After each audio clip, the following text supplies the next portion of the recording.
এই অনুষ্ঠানে আমরা চলমান ঘটনার নানা তথ্য ও বক্তব্য তুলে ধরি। অতিথিদের কাছ থেকে জানতে চাই সেসব তথ্য ও বক্তব্যের প্রতিক্রিয়া ও বিশ্লেষণ। সঙ্গে আছি আমি অ্যাডভোকেট আবুনা রাজ্জাকি। আজকের বিষয় জুলাই নিয়ে মুখোমুখি রাজনৈতিক দলগুলো। এ বিষয়ে আলোচনার জন্য স্টুডিওতে আছেন বিএনপির স্বনির্ভর বিষয়ক সম্পাদক নীলুফার চৌধুরী মনি, স্বাগত আপনাকে। এবং আরও আছেন জাতীয় নাগরিক পার্টির যুগ্ম আহ্বায়ক সরওয়ার তুষার, আপনাকেও স্বাগত। আলোচনা শুরু করার আগে যে জিনিসটা বলতে চাচ্ছি আমি, আমাদের আজকের আলোচনার বিষয়টা হচ্ছে এই যে জুলাই নিয়ে মুখোমুখি রাজনৈতিক দলগুলো। আমরা জুলাই তো সেই জুলাই 5ই আগস্ট আমরা একটা পরিবর্তন বাংলাদেশে পাইলাম, এবং সেই পরিবর্তনের সময় ছাত্রদের একটা ভূমিকা দেখছি, বা সব শেষে 5ই আগস্টের দল মত নির্বিশেষে সারা দেশব্যাপী এমন কোনো জায়গা নাই যেখান থেকে লোকজন মাঠে নেমে আসেনি। ওইটা চলাকালীন সময়ে আমরা রাজনৈতিক বিভিন্ন বক্তব্য পেয়েছি, এক এক দলের এক এক রকম, সেটা থাকতেই পারে, সেটা নিয়ে কোনো কথা নাই। কিন্তু তারপরে যখন জুলাই হয়ে যাওয়ার পর কিন্তু আমরা একটা জায়গায় চলে আসছি, সেটা কি সরকারের পরিবর্তন হলো, অন্তর্বর্তীকালীন একটা সরকার আসলো। সেই সরকার আসার পরে আমরা বিভিন্ন দাবি দাওয়া, তারপরে সংবিধান সংস্কার করা, তখনকার ছাত্র যারা আন্দোলন করছে তারা বলছে যে না, সংবিধান পরিবর্তন করতে হবে, নতুন করে লিখতে হবে। সেই করতে গিয়া আমরা একটা জায়গায় উপনীত হইলাম, এবং আমরা আন্দোলনের নামে, সংস্কারের নামে 7-8 মাস ব্যয় করছি। অবশেষে আমরা গণভোট একটা সরকার গঠন করলাম। এবং এই জুলাইয়ের আন্দোলনে সবাই ছিল, এটা সবাই ক্লেম করে। কিন্তু প্রশ্ন হচ্ছে এই যে ফ্যাসিস্ট সরকারকে তাড়ানোর পরে আজকের যারা এনসিপি করে ছাত্ররা, তারাও আন্দোলন করেছে, বিএনপি তারাও বলছেন তারা আন্দোলন করছেন। এক ফ্যাসিস্ট সরকারের বিরুদ্ধে যখন সব দলগুলো আন্দোলন করছে, ইভেন পার্লামেন্টে যারা আছে জামাত, তারাও বলছে গুপ্ত শিবিরে গুপ্ত হিসেবে ছিল, সবাই আন্দোলন করছে। তাহলে আজকে ফ্যাসিস্টের স্মরণের ব্যাপারে সবাই ঐক্যমত্য ছিল, তাহলে আজকে আবার কেন এই রাজনৈতিক মুখোমুখি হচ্ছে? কি বিষয় নিয়ে, ত্রুটিটি কোথায়? এই বিষয়ে আমি প্রথমে নীলুফার মনির কাছে আসতে চাই। ধন্যবাদ আপনাকে, আমার সহ আলোচককে ধন্যবাদ, শুভেচ্ছা, এবং যারা শুনছেন। দেখেন, একটা ফ্যাসিস্টের 15.5 বছরের অত্যাচার, তার আগে 2 বছর অনির্বাচিত সরকার মিলে একটা দেশের যখন চরম খারাপ অবস্থা, যখন ফ্যাসিস্ট যখন রাজতন্ত্র কায়েম করে ফেললো, যখন নির্বাচনের নামে প্রহসন হতো, ঠিক সেই সময় যে আন্দোলনটা হয়েছিল, আমি প্রথমেই আজকে সেই আন্দোলনকারীদের যারা চলে গিয়েছেন তাদের আত্মার মাগফিরাত কামনা করছি, যারা সত্যিকার আন্দোলনকারী ছিল তাদেরকে সম্মান প্রদর্শন করছি আজকের এই দিনে। এখন আপনি বলছেন যে জুলাই নিয়ে যে মুখোমুখি যে রাজনৈতিক দলগুলোর যে সমস্যাটা, আমি এটাকে সংঘর্ষ বলতে চাই না, আমি বলতে চাই ফ্যাসিস্ট পালিয়ে চলে গেছে, কিন্তু ফ্যাসিস্টের সবকিছু কিন্তু পালায় নাই। ফ্যাসিস্টকে যারা প্রকারান্তরে পেলেছে, লালন করেছে, তারা কিন্তু অনেকেই আছে। এবং আপনার মনে আছে নিশ্চয়ই রাজ্জাকি ভাই, সেটা হলো যে ডিপ স্টেটের কথা কিন্তু ইন্ট্রিম সরকার থেকে বলা হয়েছিল, কিচেন ক্যাবিনেটের কথা বলা হয়েছিল। সো ষড়যন্ত্র যে ডালপালা আরো গজাচ্ছে, এটা কিন্তু বোঝা যায়। সেই বোঝা যাওয়ার ক্ষেত্রে হয়তোবা এই যে যারা, এটা দিনের মতো সত্য, আপনি যে বললেন যে তারা ছিল, তারা বলে না, এটাই সত্যি যে ফ্যাসিস্ট এবং তার 2-1টা দূষর ছাড়া প্রত্যেকেই বাংলাদেশে এই গণঅভ্যুত্থানের কাজ করেছে, এবং সেইখানে সাধারণ নাগরিকরা আরো বেশি নিহত হয়েছে, শহীদ হয়েছে।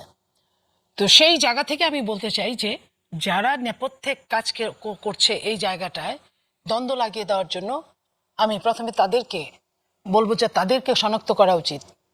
মাত্র 2 বছর ফ্যাসিস্ট উৎখাতের, এর মধ্যে যদি নিজেদের মধ্যে যদি দ্বন্দ্বকুন্দল শুরু হয়, এবং এখানে লাভবান কে হবে?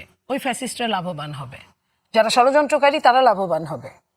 সেইখানে কিন্তু ওই যে বলে না যে বিপ্লব তার পুত্রকে খেয়ে ফেলে, সেইখানে কিন্তু এই বিপ্লবীরা, এই আন্দোলনকারীরা, এই অভ্যুত্থানকারীরা, তারা কিন্তু লসের দিকে ধাবিত হবে। এটা যে যত বড় দল হোক আর যত ছোট দল হোক, সবার জন্য একই কথা। আপনি একটা জিনিস আমি জানতে চাই আপনার কাছ থেকে, ধরেন ফ্যাসিস্ট বলতে আমরা আওয়ামী লীগ সরকারই মিন করতেছি, তাদেরকে ছড়াই দেওয়া হলো, চলে গেল। আওয়ামী লীগ সরকার তো এমন কাউকে নিশ্চয়ই কোনো দায়িত্বশীল পদে দেন নাই যিনি তাদের গুণে গুণান্বিত নয়, অর্থাৎ তাদের বৈশিষ্ট্য যে ফলো করে তাদেরকেই। তো সেই হিসাবে যদি আমি রাষ্ট্রপতি চুপ্পু সাহেবের কাছে আসি, ধরেন চুপ্পু সাহেব যখন টেক ওভার অন্তর্বর্তীকালীন সরকার হইলো, বলা হইলো যে তাকে সরাইলে সাংবিধানিক সংকট হবে। আমি মেনে নিলাম, তর্কের খাতিরে সাংবিধানিক সংকট হইতো। কিন্তু এই সরকার আসার পরও তাকে 5 মাস রাখা হইলো। তাহলে এই 5 মাস বঙ্গভবনে যাকে রাখলেন, তিনি কি ফ্যাসিস্ট সরকারের দোসর ছিলেন না? তাকে আরো 5 মাস কেন রাখতে হইলো? দেখেন, এই জায়গায় একটা কথা বলি, একজন রাষ্ট্রপতির কিন্তু তেমন কিছুই করার থাকে না। গণঅভ্যুত্থান কিন্তু তার বড় প্রমাণ। গণঅভ্যুত্থানে রাষ্ট্রপতি বহাল তবিয়তে ছিল, রাষ্ট্রপতি শপথ নিয়েছে ইন্টারিম সরকার প্রধান এবং অন্য সবার। সেইখানে তারপরে রাষ্ট্রপতির আর কি কাজ ছিল? ওই নামাজ পড়তে যাওয়া, বিভিন্ন প্রোগ্রামে যাওয়া, শেষে তো ইন্টারিম সরকারের জন্য ওটাও তার বন্ধ হয়ে গিয়েছিল। তো তার এরকম কোনো কাজ থাকে না। যখন এই সরকার, বর্তমান সরকার দায়িত্ব নিলেন, গণতন্ত্রের পথে উত্তরণের মাত্র সূচনা, সেই মুহূর্তেই দেশে আন্তর্জাতিকভাবে যুদ্ধের জন্য তেল সংকট, তারপরে হামের টিকা সংকট, একটা সরকার শপথ নেওয়ার পরে এতগুলো, এমন না রাষ্ট্রপতি অনেক কিছু করে ফেলবে, যে রাষ্ট্রপতিটা নির্বাচনের দিন পর্যন্ত ছিল, ইন্টারিমের 1.5 বছর পর্যন্ত ছিল, এবং ফ্যাসিস্টের সময় ছিল। এবং সেই রাষ্ট্রপতিকে দিয়ে কিন্তু আপনি দেখেন, সেই রাষ্ট্রপতিকে দিয়ে কিন্তু, যে রাষ্ট্রপতি শেখ মুজিবুর রহমান সাহেবকে বঙ্গবন্ধু বলছে, সেই রাষ্ট্রপতি শহীদ জিয়া রহমানকে আপনার শহীদ জিয়া রহমান এবং স্বাধীনতার ঘোষক বলছেন। তো এই যে এই কাজগুলো যে করানো হলো, এটাও তো একটা কাজ। আর যেহেতু উনি পরোক্ষ গৌণ জিনিস, গৌণতার ওরকম 2 মাস আগেই কি আর 2 মাস পরেই কি, আমি মানে এটাই আপনি মনে বলতে করি। চাচ্ছেন যে যেই ব্যক্তিকে শেখ হাসিনা নিয়োগ দিছে রাষ্ট্রপতি হিসাবে, সংবিধানে লেখা আছে বঙ্গবন্ধু শেখ মুজিবুর রহমান সাহেব যা স্বাধীনতার ঘোষক, সেটা সে পাঠ করছে তখন। আবার যখন শেখ হাসিনা চলে গেল, এই রাষ্ট্রপতি গিয়েই সংসদে বলল জিয়া রহমান সাহেব স্বাধীনতার ঘোষক। এবং সংবিধানে লেখা থাকলেও পড়ছে জিয়া রহমান সাহেব স্বাধীনতার ঘোষক। আমি এটা বলি না, এটা না, আপনি আমি বলছি, বলছেন। এবং এটা আমার বিবেচনা, আমি মনে করি যে ভায়োলেশন অফ কনস্টিটিউশন। আপনি কনস্টিটিউশন যতক্ষণ তো পরিবর্তন না হবে, যা থাকবে তাই রিপিট করতে হবে। তাহলে এই যে উনি পরিবর্তন করলো, তারপর আপনাদের উপর তাদের উপর আস্থা থাকলো, এই যে বহুরূপী পরিবর্তন না, না, হতে না, পারে সিচুয়েশনের এই জন্য ভিত্তিতে। সে তো চলেই গেল। আপনার মনে করেন যে চলে গেল তো একটু অনেক নিজেকে পরে। গুছিয়ে নিয়ে আপনি জানেন যে এই রাষ্ট্রের অনেক কিছুই রাষ্ট্র নিজে ইচ্ছা করে করতে পারে না বা করে না, এটা যে যত কথাই বলুক না কেন। তো এই যে গুছানোর জন্য একটা 17, 18, 19 বছরের যে জঞ্জালটা ছিল, সেটাকে একটা সাইডে করতে। আজকেও যখন আমি কথা বলছি, দেশের অবস্থা, অর্থনৈতিক অবস্থা কত খারাপের জায়গায়, দেশের যে অবস্থা, আবার যুদ্ধের মধ্যে দেশে কত রকমের সমস্যার মধ্যে দিয়ে যেতে হচ্ছে, তো সেই জায়গায় রাষ্ট্রপতি না হয় আর 2 মাস বেশি ছিল। আমি আপনার এই কথার জবাবটা এইভাবে দিলাম যে উনি তো একজন গৌণ ব্যক্তি নিয়ে অত রকম কথা না আমি বলি, আমরা আমাদের কাজের কথাটাই বলি, সেটা নিয়ে আমি কথা বলতে চাই, আর কিছুই না। আচ্ছা, আমি আপনার কাছে আবার আসবো। আমি এখন তুষার আপনার কাছে নিয়ে যাই। নীলুফার মণি অনেকগুলো কথা বললো, আপনি শুনলেন।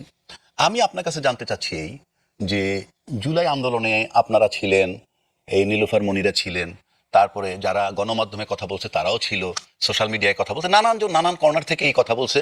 আমি ধরে নেই সেই মুক্তিযুদ্ধের মতো যে ফর্মে করছে সেটাকে সহযোগিতা করছে।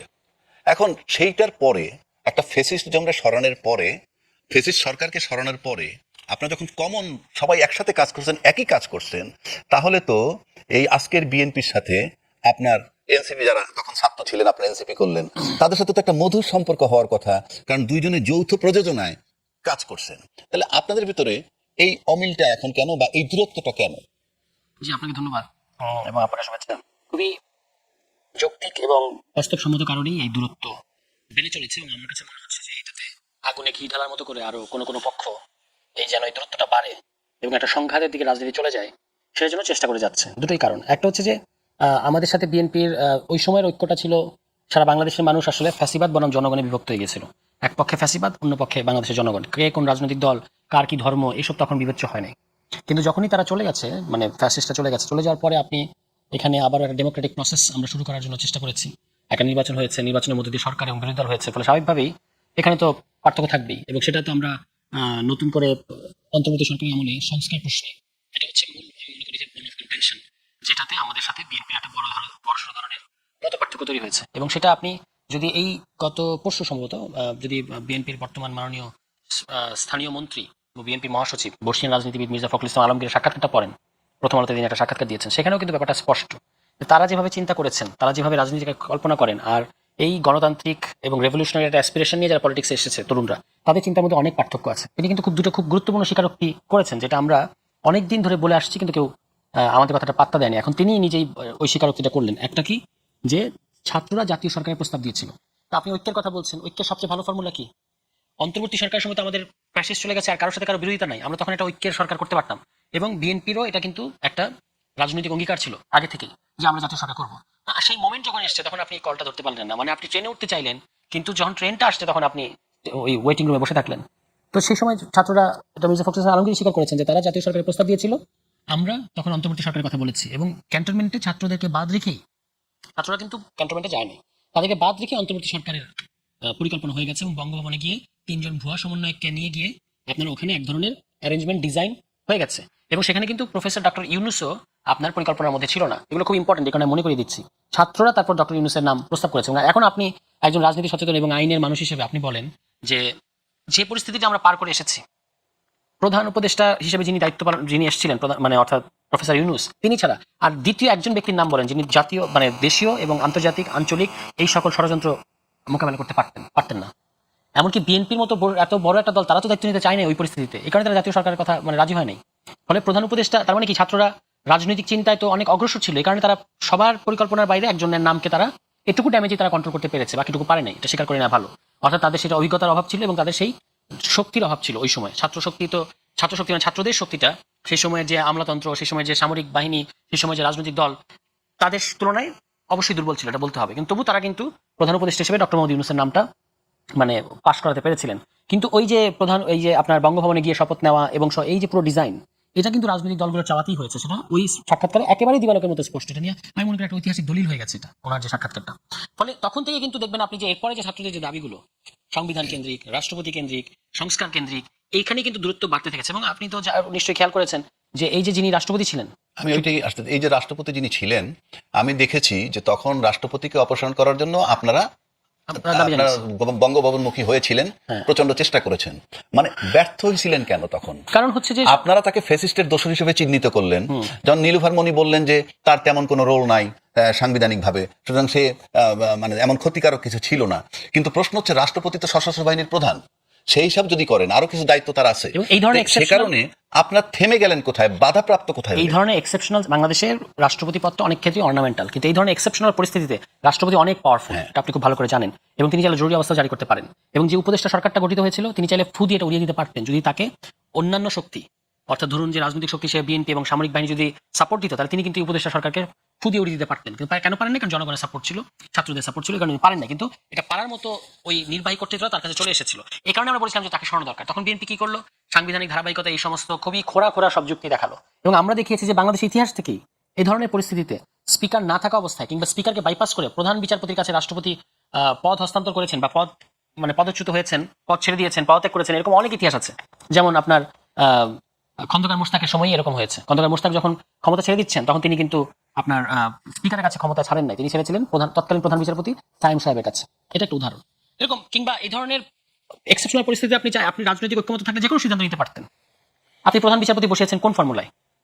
বসানো হয়েছে না, এটা তো সাংবিধানিক কোনো প্রক্রিয়া বসানো হয়নি। ফলে তখন এবং রাষ্ট্রপতি ওই মানে বিদায়ী রাষ্ট্রপতি ফ্যাসিস্টদের দোষর যাকে আমরা বলি, চুপ্পু তো এটা কালের কণ্ঠে সাক্ষাৎকারে বলেছেন যে বিএনপি আমাকে তখন রক্ষা করেছে, এটা বলেন নাই? আচ্ছা, এখন দেখেন, এটা হলো আমি মনে করি যে বিএনপির এক ধরনের রাজনৈতিক দেউলিয়াত্ব, যে তাকে তারা এই রকম একটা গার্ড অফ অনার দিয়ে বিদায় দিল। অথচ তাকে অ্যারেস্ট করা উচিত ছিল, তাকে আইনের আওতায় আনা উচিত ছিল অনেকগুলো কারণে, শুধু নৈতিক কারণে আমি বলছি না, তার অনেকগুলো লিগ্যাল গ্রাউন্ড আছে তাকে বিচারের আওতায় আনার। বাংলাদেশের কি ইতিহাস তখন দেখেন হঠাৎ করে অনুচ্ছেদ 51 নিয়ে আসা হলো, ভুলভাবে নিয়ে আসা হলো। বাংলাদেশে কি অতীতে এরশাদকে আমরা জেলে যেতে দেখিনি? তাহলে আপনি 51 অনুচ্ছেদ আনলেন কেন? এটা তো বিদায়ী রাষ্ট্রপতির জন্য প্রযোজ্য না, রাষ্ট্রপতি পদে থাকা অবস্থায় প্রযোজ্য। যাই হোক, কেন তাকে এটা আপনি করতে পারতেন? তার বিরুদ্ধে দুর্নীতির অভিযোগ আছে। তিনি এসালাম ব্যাংক, এই যে আপনার ইসলামী ব্যাংক দখল করার সাথে সরাসরি সংযুক্ত, একটা পত্রিকা রিপোর্ট আছে, এটা প্রমাণিত একটা ব্যাপার। এই সমস্ত কারণেই তো তাকে আপনি অ্যারেস্ট করতে পারতেন। পাশাপাশি তার ডাবল পাসপোর্ট ব্যাপারগুলো ছিল। এছাড়াও রাজনৈতিক ব্যাপার হচ্ছে যে তিনি বিএনপির তিন পিলার শহীদ প্রেসিডেন্ট জিয়াউর রহমান, বেগম খালেদা জিয়া এবং তারেক রহমান সম্পর্কে যে সময় মন্তব্য করেছেন, আজকে দেখেন বিএনপি একটা বিরাট ভাষা আন্দোলন করছে আমাদের সাথে। বিরাট একটা ভাষা বিজ্ঞানী মনে হচ্ছে তাদেরকে, যে কি বলা যাবে কি বলা যাবে না, চোখ উপরে ফেলছেন আপনি এই কারণে। অথচ এই লোক কি বলেছিল শহীদ প্রেসিডেন্ট জিয়াউর রহমান সম্পর্কে? পাকিস্তানের এজেন্ট, ISI এর চর। বেগম খালেদা জিয়াকে তিনি ভুয়া মামলার মধ্যে হয়রানি যারা করেছেন তাদের মধ্যে তিনি একজন, ওই যে এতিমের আত্মসাতের।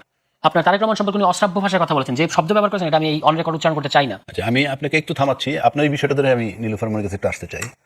এই যে ধরেন আজকে যে বিরোধ দেখা দিছে এবং আমরা লক্ষ্য করছি যে রাষ্ট্রপতি অপসারণ প্রসঙ্গ তো আসলোই, আমরা লক্ষ্য করছি যে রংপুরে জামাত শিবির এবং ছাত্র দলের মধ্যে একটা বিশাল মারামারি হয়েছে এবং কয়েকদিন আগে দেখলাম এনসিপির বিভিন্ন সভা সমাবেশে হামলা হচ্ছে।